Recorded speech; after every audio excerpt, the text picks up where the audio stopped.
আজ আমি চলে গিয়েছিলাম আমাদের গ্রামের মিলে ধান ভানার জন্য। আর কাল যেহেতু ঈদ, আজ যেহেতু আমাদের ডেলিভারি ছুটি, তাই আমার ডেলিভারি গাড়ি নিয়েই আমি চলে এসেছি মিলে।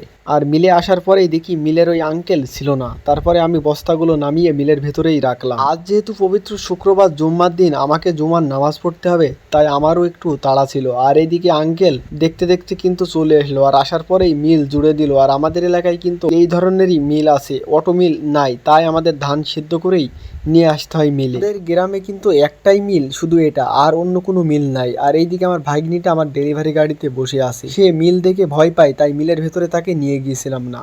আর এইদিকে দেখতে দেখতে কিন্তু আমার ধানগুলি অনেকগুলি ভানা হয়ে গেল। এই আঙ্কেলের মিলে কিন্তু অনেক সুন্দর করে ধান ভানা হয়, তাই কিন্তু আমি বারবার এই আঙ্কেলের কাছেই ধান ভানতে আসি। আর এইদিকে দেখতে দেখতে কিন্তু এক কাকা তার ফটফটি পার্টিলার নিয়ে চলে আসলো ধান ভানার জন্য। আর এই আঙ্কেলের বাসা কিন্তু আমাদের গ্রামে না, আমাদের গ্রামের পাশের গ্রামে।